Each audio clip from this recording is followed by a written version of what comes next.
Welcome to The Flight Deck, a leading edge podcast. I'm your host, Dave Allen. With me today is New Hire Mentor Committee Chair, Gabe Ciochon, and New Hire Mentor Administrative Member, Laurel Armstrong. Hi, Gabe. Hi, Dave. Hi, Laurel. Hi, Dave.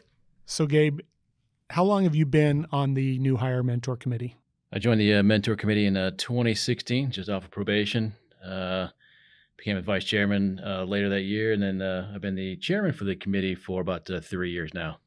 Okay, and Laurel, how long have you been on the committee? Dave, I've been a mentor since 2017. In 2019, I became a coordinator, which is a mentor to the mentors, and I became into this role as an administrative member about a year and a half ago. How many committee members are there on this committee?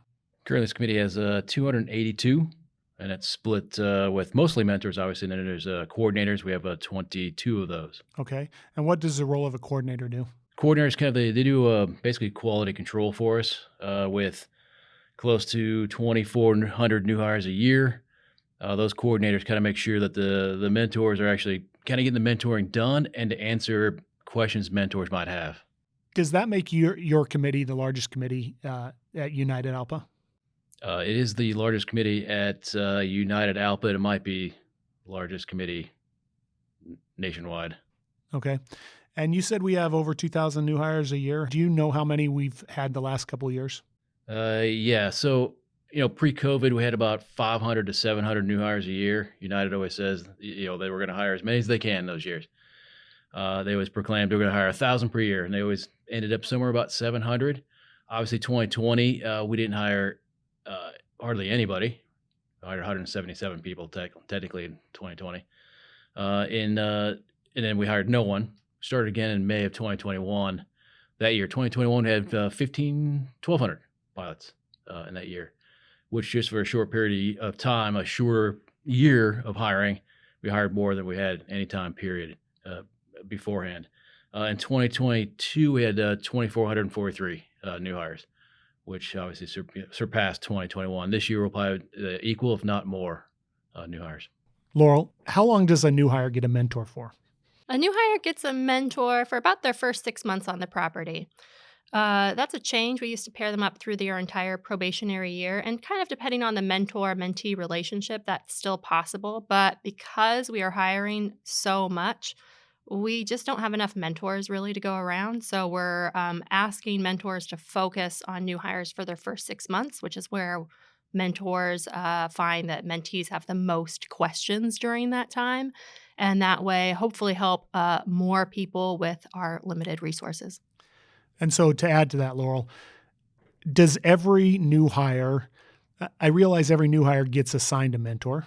Does every new hire use their mentor? No, it would be tough. We don't track the actual numbers, but just from personal experience, I think about 80% of pilots use their mentor, and about 20% are not interested at all and are sort of non-responsive to mentor contacts and don't use the program. And even within that 80%, there's people who are really heavy users of their mentor and new hire pilots that are really perfunctory check-ins.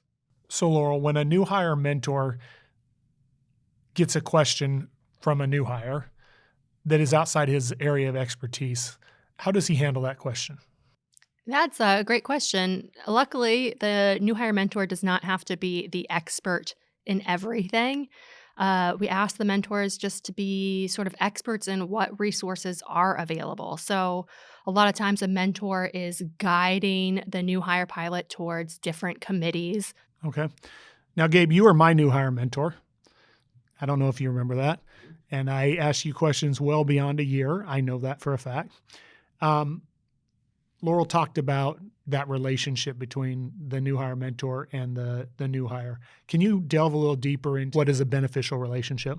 So the benefit of that mentor-mentee union or combination is that you build a friendship with that new hire. Most of my mentees that I've mentored over the years, we still stay in contact. Like yourself, I have another mentor that was one of my new hires. He still asks questions to this day, which is great. You kind of make that bond with that new hire, and they'll ask questions years beyond just that mentor-mentee combination. So for those who are listening to this, Laurel, you say 20% probably don't use their mentor. What would you say to that 20% of people that maybe are listening to this today and saying, "Hey, I don't need a mentor"?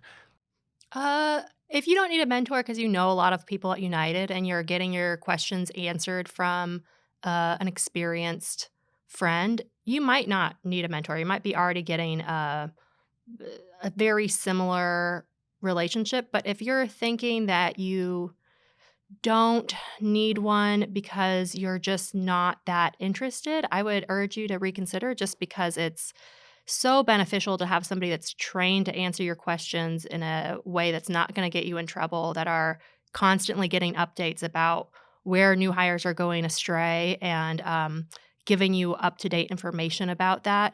I don't think you're going to get that just from like your best friend that got hired at United 2 months before you. I think you get that from somebody that's been trained by the ALPA New Hire Mentor Committee.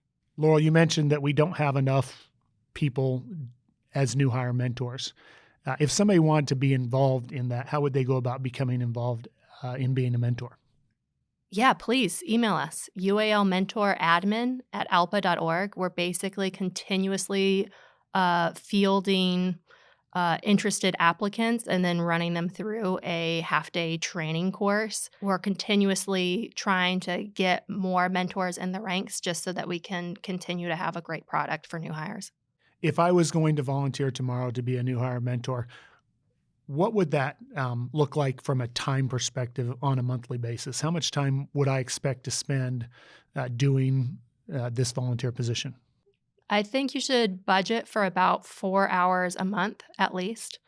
We're going to assign you 2 new hires a month, probably, and those 2 new hires are each going to take about maybe an hour each in that first month, but then you'll have other questions from your existing new hires. So about 4 hours a month is about a good breakdown. So like at least an hour a week, I would say.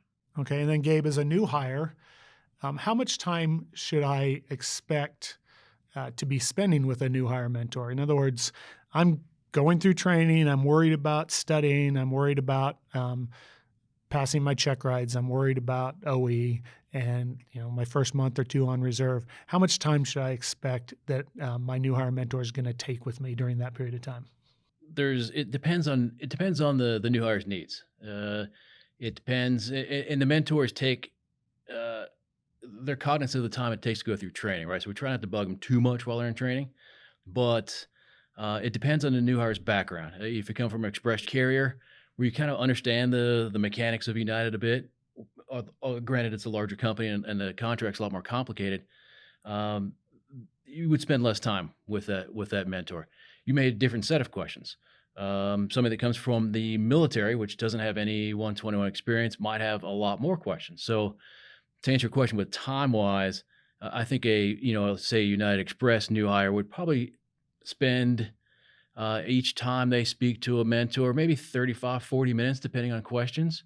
That might be a little bit longer if you're from a military background, because there's a lot more questions to ask. There's lots more material for the mentor to cover as well. So I would expect maybe an hour, 45 minutes, maybe, with a mentor if you're former military, which is great. The mentors will all spend as much time as you guys need, as a new hire. And we're not limited on time for you guys. It's whatever the new hire needs. Okay, and then how would I expect as a new hire? How would I expect to hear from my mentor?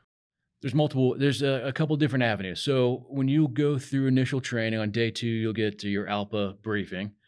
That's about an hour long. They'll cover what history of ALPA, where your dues are spent, what some of the different committees that are available. In fact, all of the committees are available to new hires. Subsequent to that, we'll assign each new hire a mentor. My vice chairman does those assignments. Once those are done, I email the entire class. Each new hire class, it's a welcome letter, kind of outlining what the mentor committee is, what to expect from contacts from their mentor. I also include in that email a list of the mentor to mentee pairing. That way the new hire has their mentor's name. So if they had a question before the mentor even got a hold of them, they could actually reach out to them. That same letter has a contact for PDR. They have our direct email as well if they had some other questions. You should expect to hear from your mentor pretty much right after about basic indoc. Somewhere in the middle of indoc, they will typically text or email you and just introduce themselves and say what's a good free time for you. That's typically after you graduate. You'll have a couple of days of just kind of downtime. I say typically have a couple of days of downtime, not always, but the mentor will reach out to you there, and they'll typically reach out to you after, say, sim training and after IOE, and those are kind of milestones in your career or training career at United. Okay. And Laurel, if I don't hear from my mentor, what do I do? Yeah, if you don't hear from your mentor at all, please reach out to us. You can PDR, the ALPA New Hire Mentor Committee, and just explain that you've never heard from them. You can also, of course, reach out on your own using the contact information in the email that Gabe sends. But if you're unsatisfied with the response from your mentor or just don't feel like you're getting a good mentor experience, please let us know. One of the things that we want to do in this podcast is answer common questions that a new hire may have, common questions that you guys see through common interaction with your mentors. We've asked a couple of new hires to submit questions that were common questions through PDRs, and they've submitted them via recording. So let's take the first question now from Matt. Hey, my name is Matt. I'm a new hire on the 777 in San Francisco, and my question is regarding transfer days. So I chose to drive my car out to the training center, and I also chose to have my 3 days off after the LOE. I remember the union saying something about the possibility of being paid for 3 days to drive out, and my question is, are those the same days? Is that considered the paid move, and how does that work? So I'm also a new hire mentor, and I've had this question or a similar question a lot about transfer days. Laurel, can you answer this question for Matt? Yeah, absolutely. So Matt asked about his 3 days off after LOE. And those would be the training days off. Those are the 3 days that you get off either after your LOE or after IOE. Of course, if Matt can do whatever he wants on his days off, I had to go look this up, but he would actually have to drive on his transfer days in order to be awarded mileage on those days. You get mileage, you get hotels, you get some meals. It's all outlined in the contract. To request transfer days, you go to the Help Hub. You can search paid move or transfer days, and there's a form that pops up for that. If he's actually driving between Denver and San Francisco, there is a formula for how many days you get. In this case, I looked up, he'd get 4 days, 4 transfer days in order to drive his car out. So if he is thinking, I really want to use this time to drive my car, he will be giving up the mileage reimbursement and giving up the extra transfer day, but he could still get his transfer days later. And in fact, he should go ahead and request those because there is a 90-day limit from the first day of IOE from when you have to take your transfer days. And transfer days, unlike the training days off, transfer days are paid days off. So they're much more valuable than training days off are just normal days off that just happen to be 3 of them right then built into your schedule after IOE or after your LOE. Transfer days are a separate set of paid days off. He also mentioned the paid move. The paid move, although you do get one career move at United, probationary pilots aren't eligible for that. So this is not paid move. This is separate from the career move. This is just a benefit for driving your commuter car. So Laurel, along those lines, if I choose not to drive my car out and just take the 3 transfer days, will the company ship a car for me to that new base? Yeah, so if in this case, if Matt wanted to, he could ask the company to ship his car from Denver to San Francisco for him or from his home to San Francisco for him. That's outlined in 10G3. Okay, 10G3, and Laurel is referencing the United Pilot Agreement, which we will call the UPA. One of the questions we often get is what happens if a family issue comes up while I'm in the middle of training? This question does come up fairly often because family issues do come up. I will preface this by saying the other issue that comes up really is having a known issue in a 12-week period after your date of hire. That's new hires sign a contract that they're free from all known issues, i.e. surgeries, weddings, whatever it might be, for that 12-week period. To answer your question more directly, if there's an issue of any kind of issue, right, family issue or training issue, you can contact your mentor directly, which we recommend. You can also PDR the training committee. If you need something done kind of right away, you can always talk to your instructor or the head of training, fleet training, if you have an issue that needs to be handled right away. But we do recommend going to your mentor first because it depends on, we may need to bring in a different committee from ALPA depending on what your needs are. Okay, so then beyond that, what if I'm struggling in training and having difficulty in training? The process, the best process to follow with that is to contact your mentor first because they can depending on your situation, it gives some advice, right? If you need extra training, that's typically fine. The footprint training is built for that. You can also PDR the training committee. If you don't know how to submit a PDR, your mentor can walk you through that system. So many of the questions the New Hire Mentor Committee gets are with regards to reserve life, whether it be commuting or not commuting. So let's talk through some of those questions. Laurel, one of the biggest questions is, I'm assigned a short call and I have a 2.5 hour call out window. What is my responsibility or my requirements during that 2.5 hour call out window?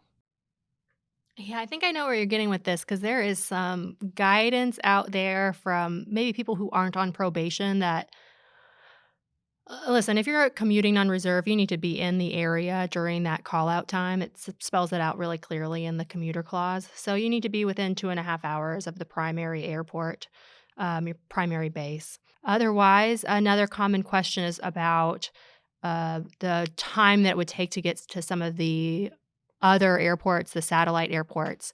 And in that case, the call-out time does say that consideration is given for the time. Obviously, if you're right next to Newark and you have to get to LaGuardia, that takes some time, and you have a reasonable amount of time to get there. Okay, so you're saying that I cannot commute by airplane and just call scheduling and tell them that I'm going to be on an airplane during that 2.5 hours? You can if you want to get a call from the chief pilot. So when you're talking about the commuter clause, Laurel, we have another question from one of our pilots regarding the prudent part of the commuter policy. Hey, thanks for helping us new guys out. My name is Ben. I'm a Newark-based Airbus first officer. If I'm commuting up the day prior for an early show, what should I do when Newark inevitably melts down and things start canceling or delaying to the point that I can no longer get to Newark with a reasonable amount of rest? Let's say I plan to leave at 11 a.m., but everything slides to the right or cancels, so my only options are late flights around 10 or 11 p.m. when my next morning show is 4 or 5 a.m. Can you use the 2-flight rule if there aren't 2 flights left that give adequate rest? All right, Ben, so that's a great question. Technically, the commuter clause just says you have to have 2 flights that get you in before your report time, and that goes by the scheduled time of the flight. So in the case of your question, if your first scheduled flight was supposed to arrive midday and then it got delayed and delayed and delayed or canceled, at some point in time, you call scheduling to inform them that your first flight is no longer an option, and you tell them what your second option is. And then you sort of see what happens with your second option. The part about this that I'll bring up is you say when Newark inevitably melts down. And while that is true, part of being a prudent commuter is being aware of factors like weather. And I think that's something to keep in mind. It's not just having 2 flights that arrive in time, it's having 2 flights leaving early enough, taking into account weather, taking into account how fast you can get between the gates of these 2 flights, and other things that you could justify yourself with as being a prudent commuter. And to add to Laurel's answer is that, even if your flight is late and you have an early show, mind you, that doesn't change. You're commuting on your own. That is, if it's late, you own the shortened rest time. So there's no 117 rule in there at all. If you get to that point where the flight that arrives very late, and I think in Ben's question, you had an early morning show, that morning you have to mark yourself fit for duty. And if you're not ready, then you can't comply with that, and you would not accept that flight. Okay. Thanks, Ben, for that question. One of the things I remember reading as a new hire is that it was risky to deviate from a deadhead. Can you tell me why it is risky to deviate from a deadhead? So, for example, if I live in Salt Lake City and my trip ends with a deadhead from Denver to San Francisco, why shouldn't I just deadhead to my home instead of going to San Francisco and then commuting home? If you're on reserve, a deadhead deviation will adjust your time that you're available to scheduling for. If you're a line holder, this really doesn't apply. But if you're on reserve, you should take into careful consideration, in this example, when is the earliest that you could have gotten back to San Francisco? Maybe there was a rest period in there that you had, and then you had the deadhead after a rest period. In this case, you could be giving scheduling a full extra day. If you chose to take the rest period and then deviate home in the morning, you could be on call in San Francisco before you ever even touch your home. So just be really careful. I'd advise you to call your mentor to talk through the potential implications of this. Generally, in the middle of a reserve block, it can be a bad idea. You didn't ask this question, but also another consideration is if you're deviating on the front end, that turns you into a commuter. So instead of just needing the one deadhead, you would need the 2 flights, prudent commuter policy. Even though it's a positive space deviation, you still need the 2 flights. That's a great point. So if I were to do this, what you're saying is that my 12 hours or 10 hours to showtime, depending on my assignment, could start as early as the first deadhead from Denver to San Francisco in this case. Yes, that's correct. It would be the earliest, not taking into consideration anything else like rest requirements that you needed. So I remember as a probationary pilot, I went to bed one night and accidentally left my phone on Do Not Disturb, and I missed an assignment from scheduling, which caused me to get an unable to contact. What are some other errors that you see besides, the issue of people leaving their phones on Do Not Disturb that will cause probationary pilots problems in their first year? Dave, that's surprisingly common. New hire pilots just turning their phone off or putting it on Do Not Disturb overnight. The other one that's really common is trying to push the showtime by delaying the callback. So what I mean is just a misconception that your clock starts when you call scheduling back versus when scheduling first tries to call you. Some of the other issues that I've seen with reservist is the main one, and it's usually coming in off of days off to your first day of reserve, right? That is, everyone tries to kind of play the long call game, especially for the commuters. They try to stay an extra day at home, which I totally get, but so they'll take a look at open time at 10:50 in the morning. All the trips, all the short calls, field standby sitting there, and they'll wait in hopes that they'll all disappear. The open time pickup window runs, and they all disappear. Great, perfect. The new hire will say, "Great, I can spend an extra day at home. Maybe be on long call. That's great." The challenge or the problem is that scheduling will build long call or short calls and field standbys all day long, and the problem is when you get later in the day, again, as a commuter, you start pushing a window where you may not be able to get to work in the morning.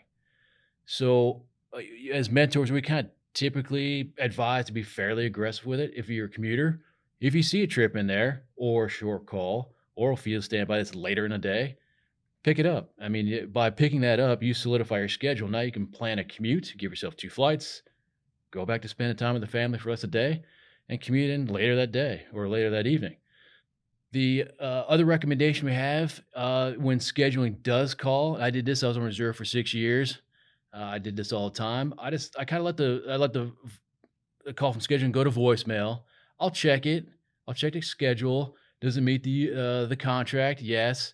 If the trip was later in the day, the next day, I just call them back right then. because it doesn't really matter. If you want to wait and call them after 6 p.m. local base time to get your crew duty window, which is 1 minute of duty period on your last day off, that's fine. You can wait. Don't forget to call them back. And the main other issues, right, is just not calling back at all. And it had circulated on social media at some time ago. It's just if you didn't call them back, then it never met the two-way communication, and then it wasn't a valid assignment, which is also an incorrect statement. What is the most common PDR the New Hire Mentor Committee gets? The most common PDR that the mentor committee gets is, when am I off probation? The UPA explains in 6C that to exit probation, you need 165 days of work and 12 bid periods.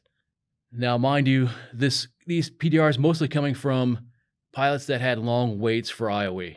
There was a period of time that that New Hire was waiting for IOE for 3 months, 5 months, any various of times. That wait time for IOE, unfortunately, is extending one's probation. That is, the definition of 165 days of work, the contract lists off reserve days, training, special assignments work, pairings. Unfortunately, it does not include awaiting OE. That is, your OEBD days in your schedule, or IOEF days in your schedule are not counting toward 165 days of work. Yes, I realize in the contract it says any day you get paid for by United. They are not, again, this contract was not written to incorporate long waits for IOE. So those codes in your scheduling, master schedule, don't count toward your 165 days. Yes, you're sitting on waiting on call, right, for waiting for IOE, but United's saying these do not count. On top of that, the 12 bid periods. Basic training does count. Your basic in-dock month does count toward one of your 12 bid months. If you were awaiting IOE for an entire bid period, that bid period may be, it has to be fulfilled again. We went back and forth with this quite a bit, but ultimately it's a moot point. That is, if you don't have 165 days of work, which is usually the issue, the extra bid period, it doesn't really matter, because you're going to have to work that extra month to get the 165 days. So I understand I have to be available to the company now for 12 bid months plus 165 working days. Is there anything else I have to do to get off of probation, Laurel? Dave, there's not, but some chief pilots are going to very strongly encourage you to have a specific number of probationary pilot reports. That is not a requirement of the UPA. The chief pilots are also really going to want you to follow the new hire guide, which outlines some base visits that they want you to conclude. Now, once you've met your 12 bid periods and 165 days of work, that's it. You're off probation. The chief pilot's office does not release you from probation. But they could extend it. That would have to be done before you met your 165 days of work. If you don't complete your base visits, you don't have to do those to exit probation. However, we still highly recommend that you do them. Okay, so ultimately, how do I know when I'm off probation? You have to do a little bit of research yourself and kind of look at, have I done 12 bid periods, or at least be available to work for 12 bid periods? And you can ask your chief pilot if you've had 165 days of work. They can do that forensics for you. The challenge is not every chief pilot handles this equally. Some chief pilots will send you a CCS message that says, congratulations, you've completed probation. Other chief pilots do not. So you may have to do a little legwork on yourself. If you can't get the answer of 165 days from the chief pilot, you can always PDR the membership committee. They can do some research for you as well. All right, and it seemed to me that I received some notification from my local council when I came off of probation. Is that something that most local councils do? That is not consistent across the board. You may get an email from your LEC that you've exited probation and now are a full wing member. We do recommend you go to an LEC meeting, introduce yourself, and see what the what ALPA does at their LEC meetings. It's a great way to start your full wing service at ALPA is to go to an LEC meeting and take part in the airline. You're the future of the airline, and we recommend that you take part in it. Another common question is whether or not a new hire is covered by the UPA. Gabe, can you speak to that? I can, yeah. And we get this question quite often from new hires. It's a misconception because depending on what their background is, if they come from, they may come from a carrier that had a union, but new hires or probationary pilots were not covered under their contract, which is much different here. You are, as new hires and probation, you are covered by our contract. Now, mind you, United can terminate one's employment for any reason United deems necessary. But you are not only covered by the UPA, but you have access to all of ALPA. All ALPA committees, they're all available to you. And the challenge, like I said, the mentor step that covers for the new hires, we've had new hires that had some issues, but didn't think they were covered by the contract and resigned from United before they called their mentor. And that has come up in the past. So we do recommend, or if you have any issues, any questions on the contract, please call your mentor. They can walk you through any issue you have. So along those lines, Laurel, what ALPA activities am I allowed to participate in? What ALPA activities am I encouraged to participate in as a half-winger? As a half-winger, you can wear your half-wing pin. You can wear the Contract First United Next lanyard. You can participate in informational picketing, and you can go to union events. You cannot vote at union meetings, but otherwise you can attend and are encouraged to attend. So in closing, Gabe, do you have anything else you'd like to share with these new hires? Yeah, from the mentor committee, we recommend that you use your mentor. It's easy. It's easy to think that you may know all the answers. Of course, you may have friends and family that work here that can answer some questions. The contract it's decent. It's complicated, and it's best navigated by somebody who kind of understands this, i.e. your mentor. That's much more highly recommended than saying go to social media to get an answer, because we typically find that those answers are not necessarily accurate. To get a hold of us, if you have questions, you can contact, like I said, your mentor. You can PDR the mentor committee. You can email us at ualmentoradmin@alpa.org. There are many avenues for you to get answers to any issues you might have. For those who are line pilots off probation that want to volunteer for ALPA, that have a little bit of spare time to help out their fellow pilots, we recommend giving us a call. We'd love to have you volunteer and be part of the committee. Thanks, Gabe. Thanks, Laurel. All the links that we talked about, the email addresses, will be in the show notes description.